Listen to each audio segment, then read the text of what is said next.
Fanatics. Welcome back, guys and girls, and however you prefer to be labeled. Sorry, guys, it's just a thing that I say.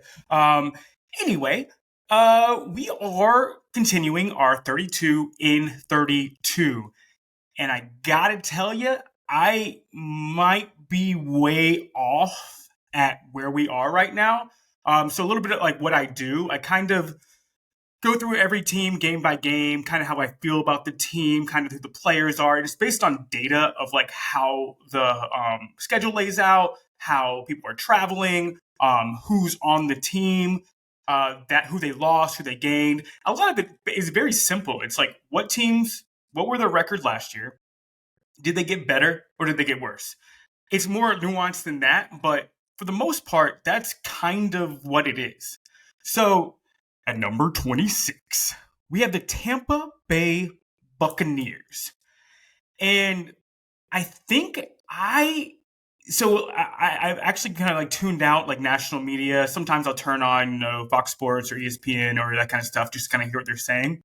But I tend to listen to other Panthers podcasts, sometimes some fantasy podcasts, and a lot of those times they'll touch on the NFC South. And I had a big opinion about the Saints because I'm like, how did they get better? Like they just didn't. They didn't get better, and they were already bad with a bad coach, and they brought in a bad quarterback. So I think that same logic applied to Tampa. But people had just accepted that logic for Tampa, and they didn't accept that logic for the Saints. So about like 30 minutes before this or an hour, I'll do like very, very deep dives on who they brought in their coaching staff, who they drafted, what free agents they brought in, what free agents they lost. Look at age, look at injury history. Like I'm pretty thorough in what I do before I come on. And so when I do my win-loss records, I would say I'm about 50 to 75% thorough. And then I'm like 100% right before I do these because I want to have as much information as possible that I think is interesting and it kind of flows with whatever the podcast is. So I think I might have messed up with the Buccaneers. I think that they are going to be better than we thought. And I should have known it because I'm so consumed about being right about how bad the Saints are because they're bad. That I even made a tweet about this. So I looked at the Saints roster and I looked at the Bucs roster, and I said, okay, let's see. Saints are projected 9.5 wins, and the Buccaneers are projected 6.5 wins. I said, let's look at the coaches. Well, Dennis Allen has a career win percentage of 0.28, up to 28%, basically 28.3% win-loss record. And the most wins he's ever had is 7. So we expect him to outperform by 2.5 wins when they got worse. So then you're like, you make an argument. Well, he was on the Raiders and they had a terrible team because we just say that as an argument without actually having real data behind it. I was like, okay, let's look at their win percentage. Okay, let's look at their quarterbacks that he played with. He had Carson Palmer, who was really good, Derek Carr, who apparently is really good, and they worked with Andy Dalton last year. He had Andy Dalton, which had his most wins ever, and Terrell Pryor. Those were his 4 quarterbacks. 3 of them have been Pro Bowlers. So he had Pro Bowler in Palmer, Carr, and Dalton, and then he had Pryor for a small bit of time with the Raiders. So you have 3 Pro Bowl quarterbacks, and the most wins you have ever won is 7 with Andy Dalton. Doesn't look good for you. So then I was like, okay, well, they think Carr is going to be really, really good. So let's look at Carr's win percentage. He has 40% win percentage.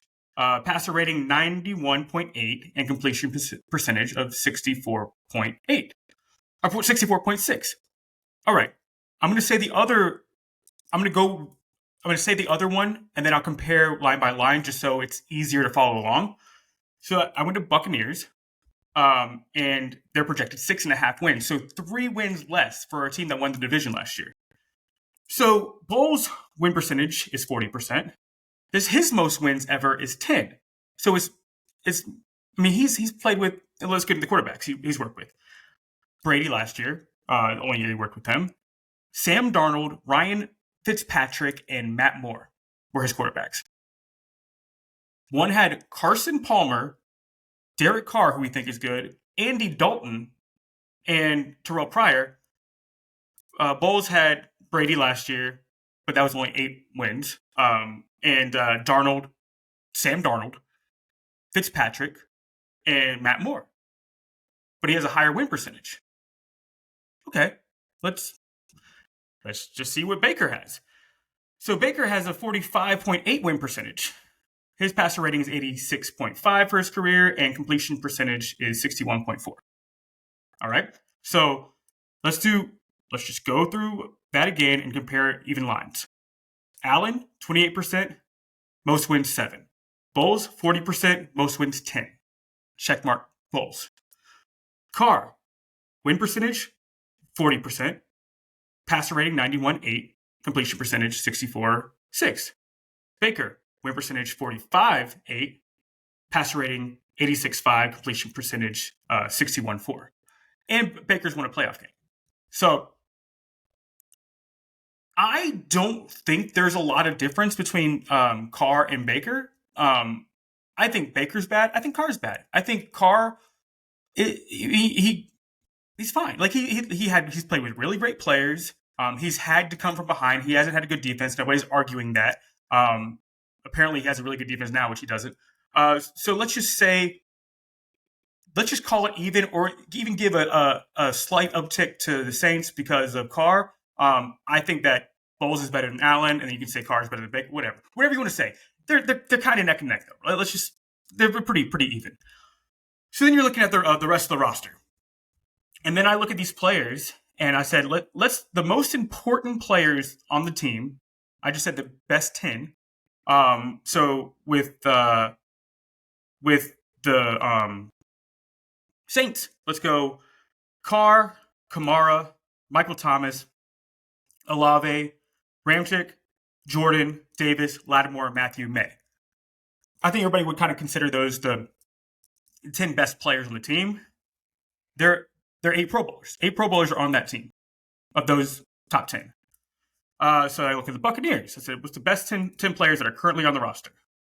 Got to have quarterbacks. I have Baker, White, Evans, Godwin, Wirfs, White, other White, White on defense and White on offense because I want to use the running back because that's an important position. David, Levante David, Shaq Barrett, Vita Vea, Winfield Jr., and Carlton Davis. That's 11, but I added Carlton Davis just because I want you to know that there's another good player on the roster. All of those are 8 Pro Bowlers. So 8 Pro Bowlers, 8 Pro Bowlers. Well, it feels like the Bucs are older. It just has that feeling like they just have just been doing it for a little while. Of those 10 players, those 10 best players, the Buccaneers, their average age is 27.4, which is kind of like right in line with the average age of the NFL. That's way younger than I thought it would have been for those guys because they just feel like they've been around for a while. And I think that's what really messed me up. The 10 on the Saints, 29.8.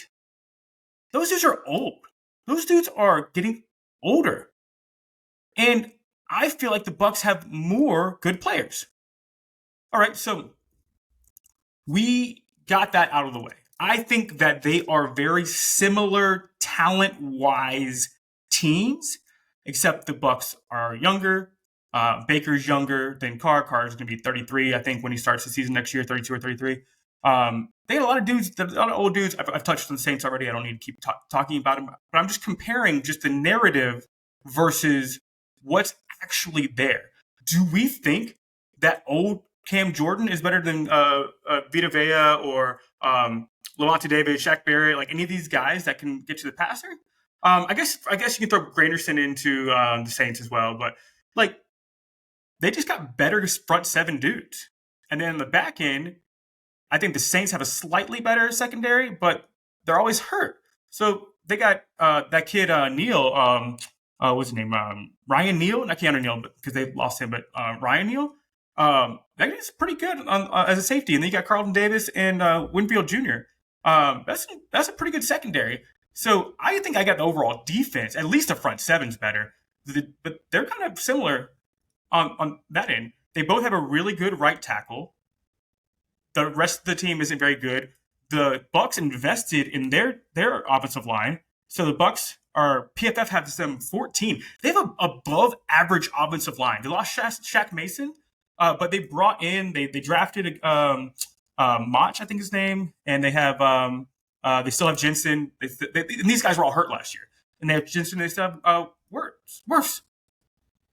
So I think they got a better O line, they got a better front seven, and they got an equal secondary, I guess. So then it comes to the skill positions. So you got Michael Thomas and Olave versus Evans and Godwin. I think that's easily Evans and Godwin. Sure, say Olave projected to be better, and if Mike Evans can play more than 3 games this year, at 30 years old, maybe, even though we've seen Evans do it for like 8 straight years, have 1,000 yards, the receivers are better on the Bucks. So then Otten versus Juwan Johnson, whatever. Say sure, Juwan Johnson. I don't care. Jimmy Graham. Yeah, Juwan Johnson's so good that they needed to go get Jimmy Graham. Sure. And then you got their backs. So Kamara's 28 years old, man. I don't know. He's gonna be suspended. I don't know how good he is. He ain't been that good lately. But just give it to Kamara. So the only thing the Saints have over the Bucks is possibly tight end, running back, and slightly better secondary, perhaps. I don't know. Doesn't matter. I'm proving my point is that the Bucks are kind of good. Like they lost Cameron Brate. Otten, I think, played better than him last year. They lost Shaq Mason, but they filled that back in. They lost Scotty Miller. Who cares? Lost Murphy Bunting. Who cares? They lost like kind of their older people. Donovan Smith's kind of a big loss for him, but they drafted and they refilled those holes on the offensive line. So let's go to. I actually also think what they are doing is pretty brilliant, because they are setting themselves up the way they drafted to either this division's open. If we see a way that we can win it, we'll go for it. If not, we're gonna get a ton of picks for these other people that want to trade for a guy like Vita Vea or Carlton Davis or Winfield Jr. Like any of those guys, because those guys are still pretty young and valuable. So either we see what we got, and if we don't get there, we get a bunch of picks in return, and we do kind of what the Bears did. The Bears got rid of their linebacker and their front seven basically. But they drafted like they're rebuilding. So they draft D tackle, O tackle, offensive tackle, defensive end, linebacker, tight end. All of these guys will take a little while to develop. So get them in with the vets, Pro Bowlers, have them learn for a little bit. If they get to make the playoffs, great. If they don't, they're gonna turn over at the end of the year, and these guys are gonna get playing time. So that's already kind of brilliant to me. And then so you're thinking we saw Baker as a Panthers fan, right? And Baker was awful. He was terrible. But we've seen him be good before. And Kyle Trask, who knows? I mean, we just kind of assume this guy is a backup. Sorry. We assume this guy is a backup, but we don't really know. Just like we don't really know about Jordan Love. We don't really know about Desmond Ridder yet. I mean, like a lot of these guys are just kind of unknown, so we can only work with what we hear and what the plan is for these guys. So they have they brought in Dave Canales. I think I'm saying his name right. This dude has been the QB coach or passing game coordinator, one of the two, for the Seahawks the last 5 years. The last 5 years, their records have been 10-6, 11-5, 12-4, 7-10, 9-8. Right? 7-10 year was when Russell Wilson broke his thumb, and he missed like 6 games, I think.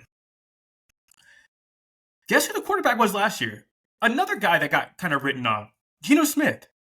So you're bringing up a guy that helped Geno Smith look like one of the most elite passers in the league. I mean, look, I'm not saying he was. I'm just saying he looked like it. Like he was excellent last year for his first start, his first like year starting since the Jets. So you're kind of like, oh, I see what they're doing. They're gonna. It's quarterback whisper. It's like a day ball kind of thing, almost. It's like, so let's see if we can build up Baker or Trask to be our guy. If one of them can be our guy, we still got a really good roster. We got crushed by injuries last year. We got a good roster. So I think how they've set up this, like I think the Saints, I think they're going to be bad this year, regardless if they are or not. They are going to stink for like 5 years after this year or next year because they're pushing the cap down the road. All these guys are getting older. They're all going to retire or they're going to get released. And you're just going to have to start from scratch because Carr's 33 years old. Like he's not going to last forever. So they're all in. The Bucs are like dipping their toe in. They're like, we got a good roster. If our quarterback's good, we can compete. If he's not, I got all these young dudes I just drafted. And then, you know what I can do next year? We can draft a guy. It's a pretty good quarterback class next year, you know? So I think that so I thought that the Panthers would run through the NFC South for a while. If the Bucs either develop Baker or Trask, or they decide to tank and get all these picks plus draft May, or I don't think they're going to be bad enough for Caleb Williams, but like one of those dudes, there's a good quarterback class next year. And guess what? They're still going to have this OC that develops quarterbacks. Look what Russell Wilson was like when he didn't have him. So I don't know, man. So let me tell you what I saw the how it played out when I did like my original win-loss record that I may need to change, and I may stay with it because I think it's still there's still a chance that it works out this way because I think if they do lose, they will just sell off. They'll do like kind of what the Bears did. They'll sell off and they'll lose. So I have they have at Minnesota. I think that's a loss. Just mostly because it's away, new quarterback coming in, new offensive scheme. Like it's just going to take a little bit of time, I think. You get Chicago at home. I have that as a win, but that's the Chicago and Tampa Bay are both kind of. I think that's a win. I definitely think it's a win. At home against Philly, it's a loss because you're still not going to be able to run the ball because you don't have power backs. That's another thing. I'm going off. I'll get right back on. I promise. But their backs are White, Sean Vaughn, and Chase Edmonds. There's no power back. And it kind of just means like you want these dudes in fantasy. They're going to catch passes. There's going to be a lot of action, which is weird because this dude's coming from Seattle, and Pete Carroll loves to run the ball. Kenneth Walker, Chris Carson, Marshawn Lynch, like these like power guys. None of these guys are power guys. They're all pass catching guys. So I'm pretty interested to see what he does. I wonder if it's like kind of more like Bruce Arians kind of flair to it. Kind of the David Johnsons of the world that came in there with under Arians. Back to it. So I have lost at Minnesota, win against Chicago at home, lost Philly at home, lost at New Orleans. I think that's still a loss because they can't take advantage of their poor offensive line and their secondary is their strength. And I think Michael Thomas is still playing at that point. Maybe. We'll see. I got lost at home to Detroit. Except, man, that could be a win too. Because Detroit has a big offensive line. They're going to want to run the ball. But Tampa Bay's front seven is really, really good. And they're going to clog the middle of the field. Amon-Ra ain't going to be that good against that front seven and secondary. So that could be a win. Look, so I'm going to go what I have, and then I'll come back and I'll see if I change my mind about how else it could play out. So at Minnesota loss, sorry guys, at Minnesota loss, win at home against the Chicago, lost at home against Philly, lost at New Orleans, lost at home against Detroit. They beat Atlanta because they can stop the run. Loss at Buffalo, win at Houston because they can stop the run, win home Tennessee because they can stop the run, loss at San Francisco, win at Indy because they can stop the run. And then, so I think right here is when they start looking at themselves. You go, right here, they're 4, 5, 6, 1, 2, 3, 4. So 5 and 6. I think right here they look at themselves, and I think Carolina is going to jump out like firing. And I think they're going to look at Carolina and say they're too far ahead at 5. Because I think Panthers will be probably around, let's see, 7-4, 8-3 at this point. So I think that they'll look at themselves and they'll say, everybody wants these guys. Everybody's starting to get hurt, and I think they do a sell-off right here. So I think they lose at home to Carolina, lose at Atlanta, lose at Green Bay, lose at home to Jacksonville, lose at home to New Orleans, lose at Carolina. So I think they have 6 losses at the end of the season just because I think they sell off on the team. Now, after I kind of looked over this again and see all these good players that are in their 20s that kind of felt like they were old, let me kind of do a redo of what could happen based on their strengths. At Minnesota, secondary ain't great. Mike Evans, Chris Godwin, that could be a win. So still win Chicago. Philly comes to town. They still have good corners. You're not taking advantage of Hargrave leaving, Sue, and Joseph leaving. So even though it's at home, it's still a loss. At New Orleans, they ain't good. It's a win. Home against Detroit, that's a win. They're not going to score against you. They don't have what they do well, you also do well. Atlanta is still a win. At Buffalo, still a loss. At Houston, still a win. Tennessee, you can stop the run, still a win. At San Francisco, still a loss. At Indy, still a win. Home Carolina, I just think they have too many misdirections, and I don't think they're fast enough on defense right now. So I still have it as a loss. At Atlanta, you can stop the run, so it's a win. At Green Bay, you can stop the run, so it's a win. Jacksonville is still a loss because they take advantage of your lack of secondary depth. New Orleans is a win. And then at Carolina is still a loss. I think you lose to Carolina twice, because you split last year, but only because Tom Brady went Tom Brady at the end of the year. So let's see. That's that could be 1, 2, 3, 4, 5, 6, 7, 8, 9, 10, 11. There is a world Tampa could go 11-6. That's the most I could see them getting. There is a world where they can win 11. They can go 11-6. Don't think it's going to happen because I don't trust the quarterback still, even though I think they get better. So I'm probably, even though I have them at 5-12, it probably changes. And I think they're going to have them at least 7 wins. So I would bet the over on their 6.5. And I think because they'll have the tiebreaker with the Falcons at this point, I think that they are the second best team in the NFC South.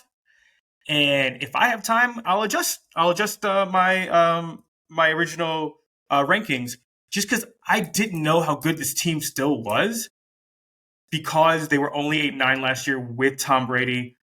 Man, they got destroyed with injuries.